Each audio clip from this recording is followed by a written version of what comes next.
Hi everybody, this is Lainey at Hilltop Home Place. The sun, the moon, the stars have kind of aligned for just a moment for me to try to get some things done. I don't know how much I'm going to be able to get done tonight, but I'm going to try. My husband's outside, it's raining, and he wanted to sit out there because it's just a straight down rain. It's not a storm or anything. So he's sitting outside. I've got the house to myself. It's quiet in here. And I want to get going on some things that I've been trying to get done the last few days.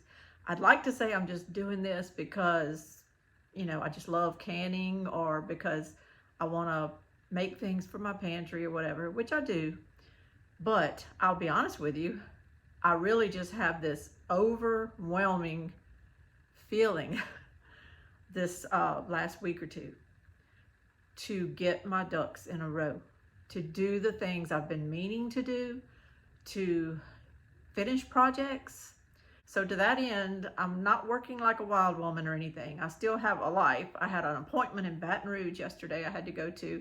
So there's things that break up my days. I wish that I could do all I wanted to do, but it doesn't work out that way. But that's how everybody's lives are. So what I do in my life is there's days I just say, okay, I didn't accomplish a whole lot.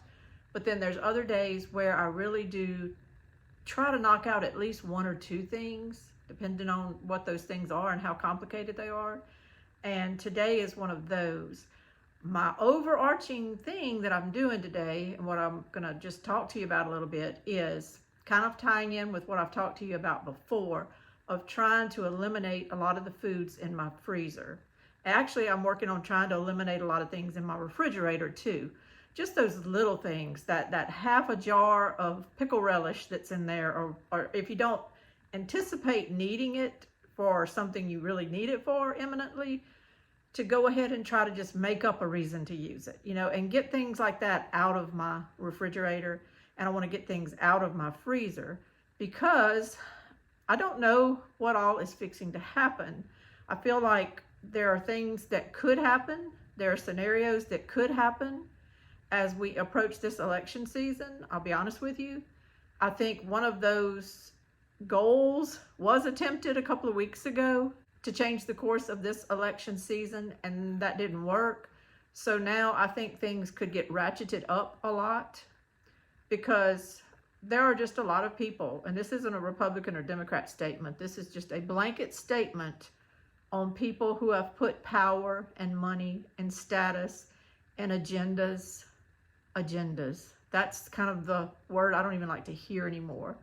When people have created agendas, written or otherwise, in their sphere of thinking, and they want to impose those agendas on us, then we become kind of like lab rats for them.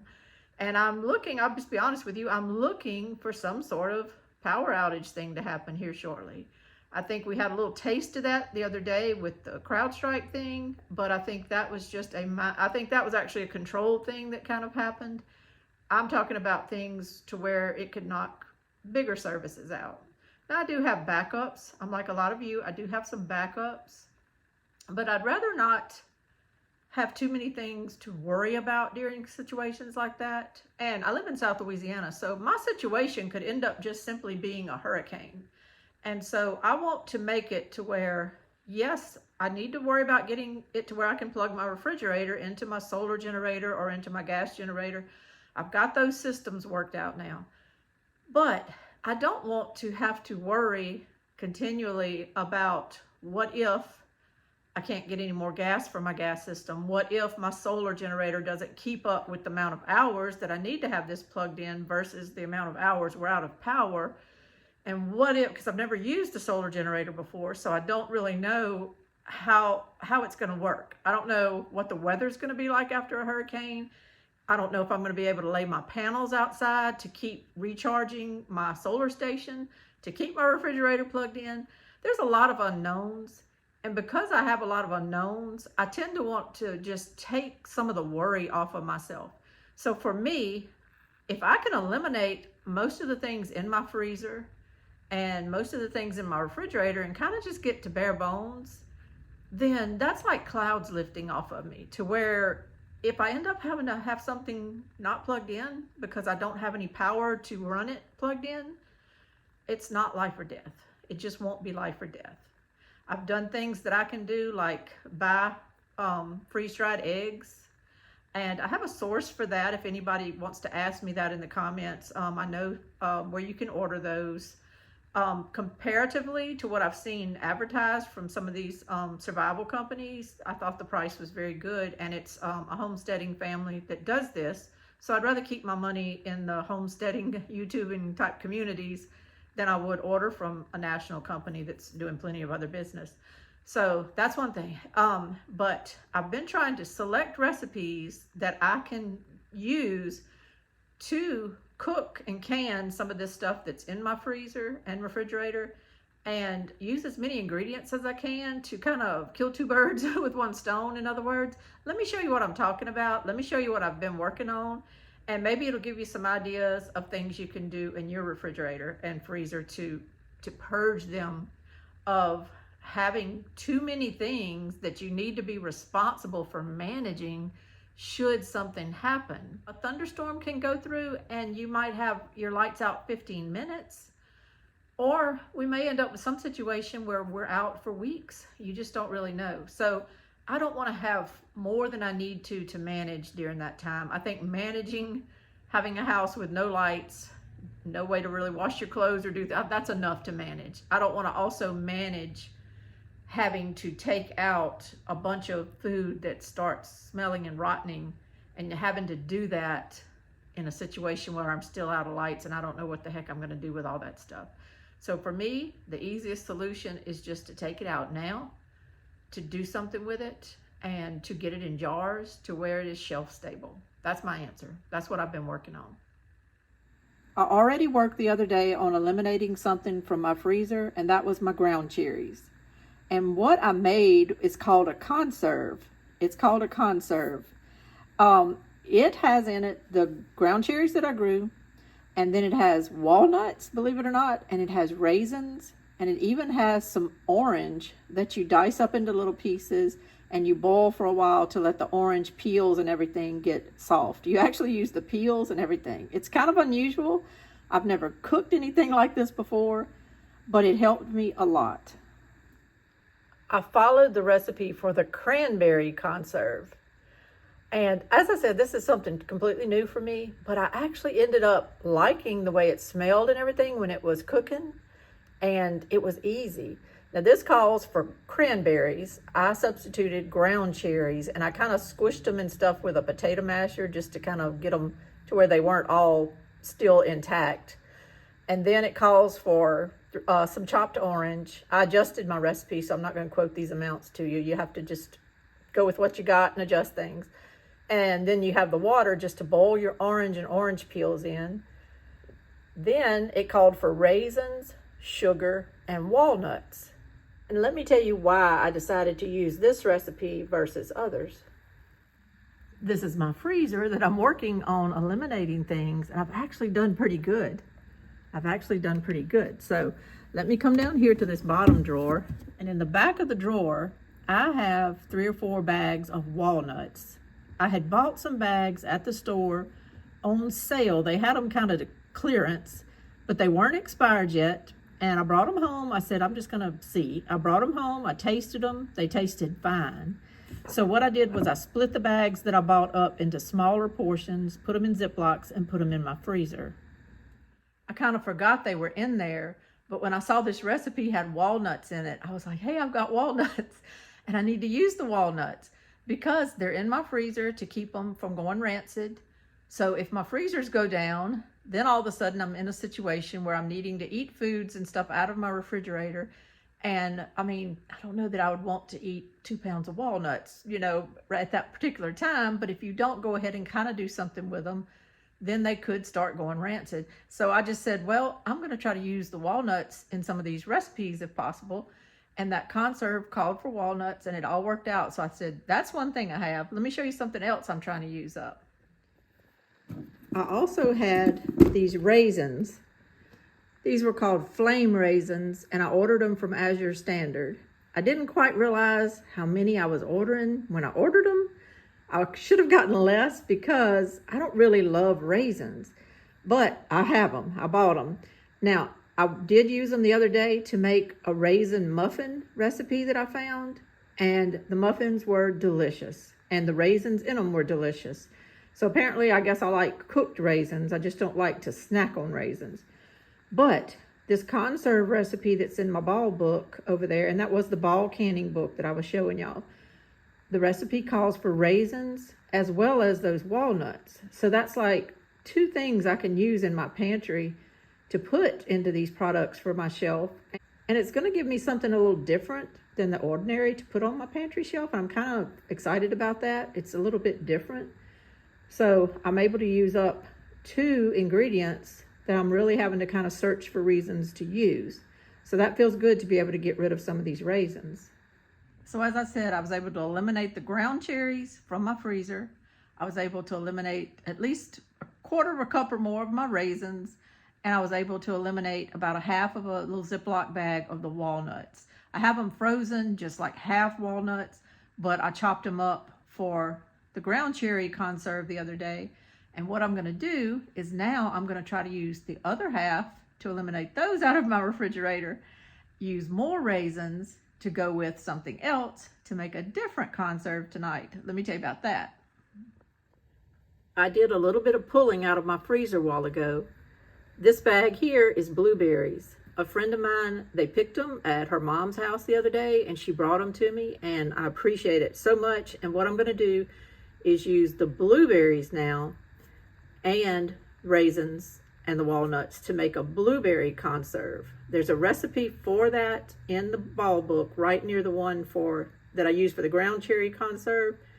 But this one doesn't call for the walnuts. However, I'm gonna go ahead and put them in this blueberry conserve. I don't think it'll hurt it at all.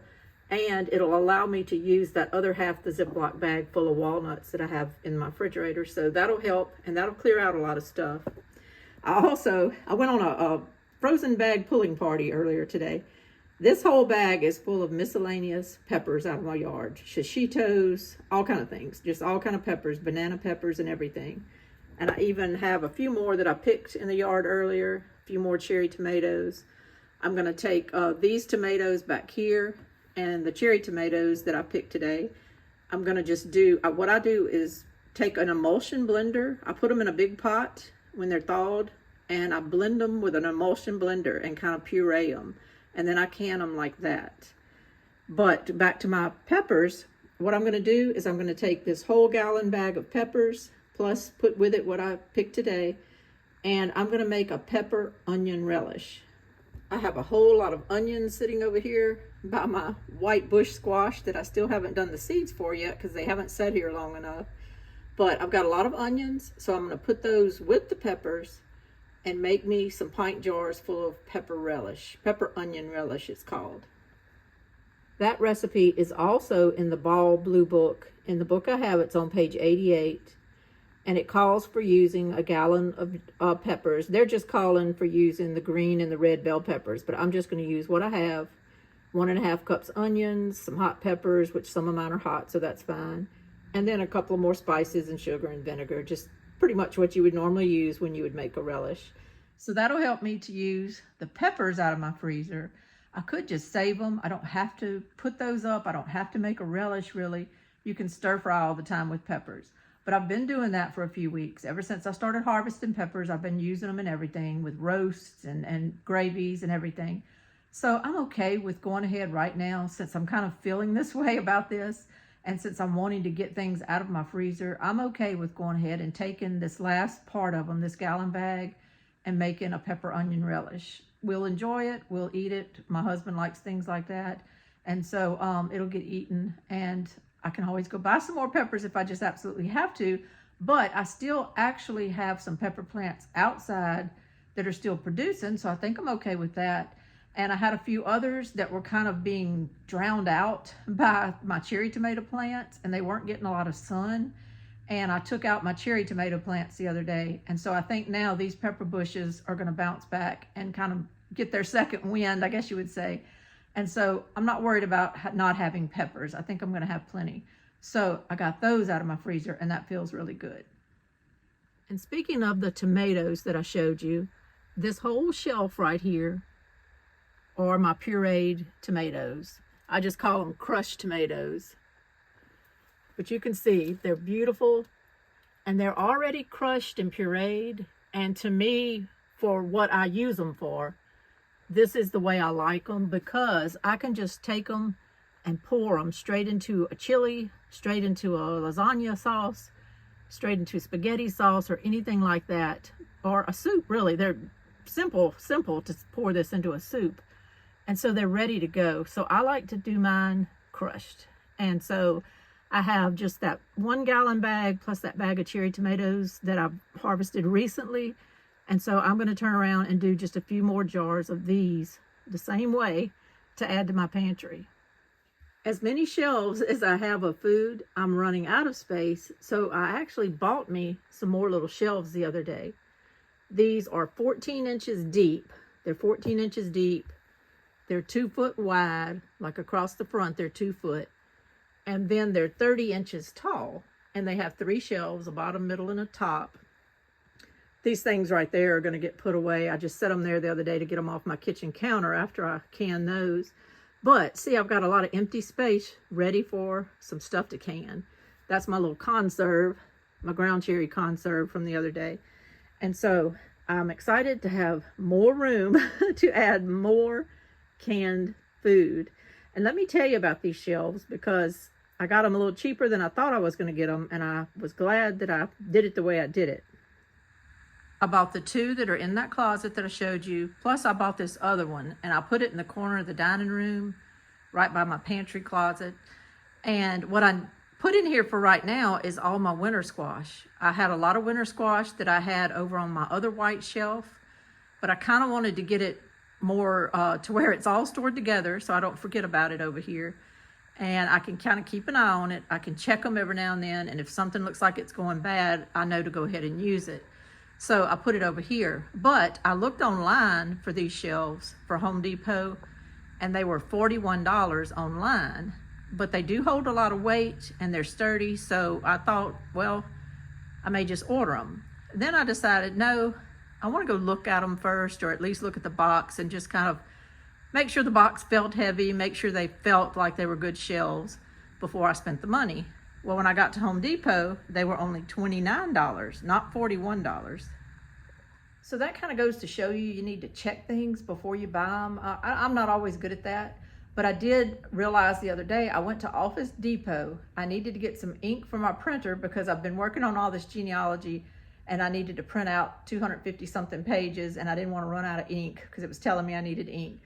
So I went to go get it at Office Depot so I could finish that project. And it's expensive. Ink is expensive for these printers, but I brought it up to the counter because I had to have it. Well, the little young man that was checking me out, he said, let me check real quick and see how much it is online, and I'll give you whichever is cheaper. It was significantly cheaper that particular day online. I don't know if it was a special. I don't know anything. I just know the boy overrode the price, and he gave me the price online standing there in the store that day. Printer won't run if it tells you it's out of cyan and magenta. Even if you're printing in black, it won't run until you put cyan and magenta in it. So I was buying a new pack of the colored cartridges, and I bought one of the black cartridges.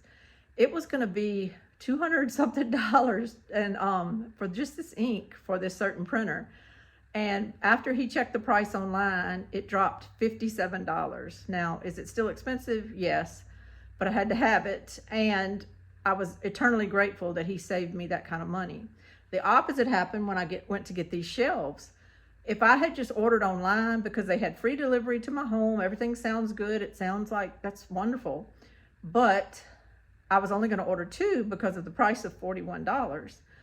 But when I decided to go look in the store and they were $29, I went ahead and got 3 because the savings pretty much paid for 2/3 of that third shelf. So always, I guess, these days, everything seems so much cheaper sometimes when they tell you it's free delivery and they'll deliver right to your doorstep and all this stuff, but it's not necessarily the best price. Sometimes you need to just either call the store and get them to tell you what the price is on the shelf, or just take a look-see first if it's some reason that you can do that, because it sure saved me a lot of money. And now I'm gonna repurpose this once my winter squash kind of get eaten a lot and I don't need this shelf anymore.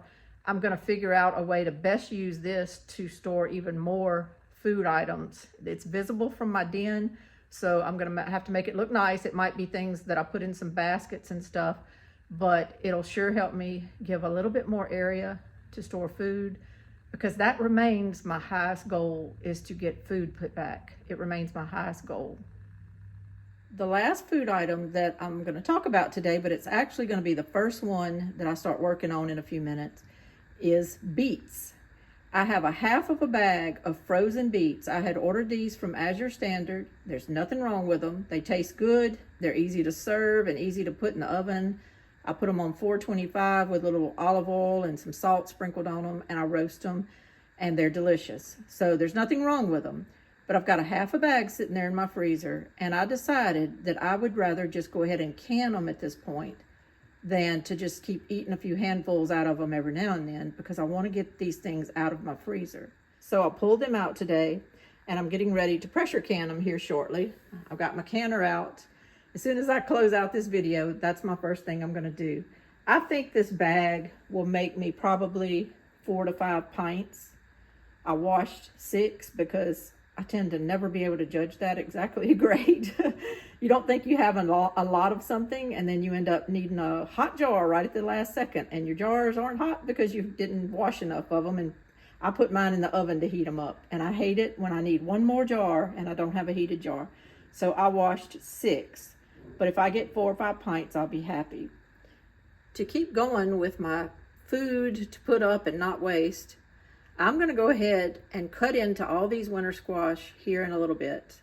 And I'm going to turn my oven on, and I'm going to roast whatever I can, whatever's good. I don't know how much I'm going to get out of all this. When I was rearranging all that winter squash onto that shelf, I found that some of these were already starting to get soft. I was very surprised.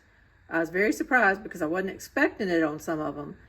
But I want to go ahead and use them. These 2 cushaws were already kind of going soft. That surprised me. I thought they would stay firm a lot longer than that. This pumpkin looked fine at the top, but it was sinking in on this end. I don't know what it's going to look like when I cut into it, but I do know that sinking in and softness is not good, so I need to go ahead and cook that. I don't want to waste these, so I'm going to try to see what I can get out of them and roast them, and I'm just going to eat on them the next few days for my lunch and stuff. So it's not a problem. It's not going to go to waste, but that's another thing I'm doing. So this isn't a video where I'm going to show you what I'm doing. I'm not going to walk through the processes of showing you how to can these things. I'm using the Ball cookbook. I'm adjusting the recipes to fit what I have. For instance, the ground cherries I use for that conserve, I had about 3/4 of what the recipe called for. So I adjusted my sugar, my oranges, my raisins, and my walnuts, and I adjusted that all to 3/4 of what the normal recipe called for. That's how you have to do things when you don't exactly have the amount that they call for in the Ball book or in any recipe book. I'm doing the same thing today with the blueberries. I might have what they call for, but I'm not sure. I'm going to weigh it all out. And I feel good though, because just the little bit I showed y'all is a lot. The other night I got 4 half pints of the ground cherry conserve. I got those put up. That makes me feel good. It's something you could throw on a biscuit or a piece of toast if you need to add a little sweetness to your breakfast. And it's shelf stable until I open it, but we'll deal with that at that time. And also I canned them in half pints on purpose so that I'm not sitting there with a big pint jar full of jelly. If you do have to open it and you had family here, you could pretty much go through a half pint at one sitting. But when you get to where you have a pint of something, it's hard to use it. And if you don't have refrigeration going, then you have to deal with managing it after that. And that's what I'm trying to get out of. So right now I'm putting a lot of my half pint jars to use. So that's one thing. I'm going to also make the blueberry conserve. I'm going to make that in half pint jars as well. That's going to help me get the blueberries out of my freezer, use more raisins, use more walnuts. That's 2 things.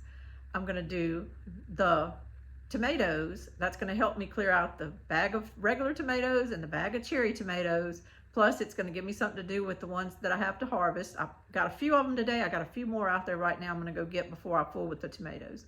So that's 3 things. I do those in pint jars because if I were to be pulling out things from my pantry to make a soup or a spaghetti or something for everyone to eat for a supper, I can easily pour a pint jar of that in there to help spread out your meal and to help give it some substance. And we could eat that easily because I would be cooking things that is a supper meal. It's not just spreading something on a piece of toast for breakfast. It's actually part of a bigger meal. So I don't mind doing that in pint jars, but I'm not doing them in big old quart jars right now. I'm going to try to stick to pint jars right now. So that's 3 things. Then I have the peppers. I have the peppers over there, and I'm going to use onions I have and sugar I have and everything else, and I'm going to end up with pepper relish. I need to evaluate that. I think I pulled out pint jars for that, but I might need to go ahead and just get my half pint jars for that, because same deal. It's kind of more like a jelly, a condiment, you know, so I probably might go swap those out for pint jars. I wasn't thinking about that earlier. And then number 5, I'm going to take all these winter squash over here that are looking like something's going on with them, like they're ready to kind of go on the down slope rather than just sit there and be firm for 3 or 4 months. I'm going to go ahead and cut into those and see if I can cook those. I'm sure at least a good portion of it is going to come out fine, and I can enjoy that tonight with the pork ribs that I'm going to cook in the oven in just a few minutes. So that's 5 things I've eliminated. 1 shelf-stable thing, the winter squash, but 4 things that I was able to clean out of my freezer. Let me interject here and say I forgot to mention my beets. I also have my beets I'm working on and that I'm going to put up, which are going to be really, really easy. It's basically just boil them a little bit in hot water till you get everything up to a boil, fill your jars, and you can put a little bit of salt in your jars if you want to. It's up to you. And then you seal them and everything. Pressure can them for 35 minutes and they're done. So my beets. So that's 6 things. 6. I knew I was getting more done today than I thought. It was 6 things I'm getting done because of those beets out of the freezer. So I'm telling you all this just to show you it's little by little, step by step, but it makes me feel that I've got a little control in my life. I can set these goals. I can work on it. I can get things done, and I can do it in a quiet place. I've got it quiet here right now. I'm not listening to anything. I don't have news in my ear. It's quiet, it's peaceful, and I can take back some of my peace and not have other people deciding what my life's going to be like. So I feel like it gives me a little bit more control in my life like that. And it also just makes me feel very good to know that I've done the best I can to stock all my shelves, to stock those pantry shelves, to keep a variety of things in there. I know everybody says just only can what you eat. Sometimes, though, you can step outside of those bounds just a little bit. I don't know that I've ever in my life eaten conserve, but I know one thing. Paul Prudhomme, he was a very famous chef from South Louisiana years ago when Louisiana cooking kind of went worldwide and they were cooking jambalas in Russia and everything. Paul Prudhomme was one of those main people that was showcasing Louisiana food all over the world. And he always had a saying, and it's always stuck with me, that if it smells good, it'll taste good. If it doesn't smell good, you're never going to really make it taste good. You have to have a food that smells delicious, and then it'll taste delicious. Now, I don't know if that happens every time, but I do know in my life, I've pretty much been able to live by that. And when I was cooking this conserve the other day with my ground cherries and those walnuts and that onion peel, you do the whole peel on the onion and everything. Sounds weird, but you cook it in boiling water. It makes it soft, and it just kind of becomes part of this conserve. Your ground cherries, your raisins, your walnuts, the orange peels and everything, and then your sugar and all. And you cook it almost to a gelling point. When you put it in the water bath canner, it's already pretty much gelled. You're not adding pectin or anything. You're just cooking it a whole lot till all of the natural pectins, I guess, in these things come together. And you put it in the jar. What I can tell you is it smelled delicious. I don't know. Have you eaten conserves? Have you made conserves? Am I going to be grossed out when I open that up and taste it? I don't know. Let me know what you think in the comments. But all I know is it smelled delicious while I was stirring it.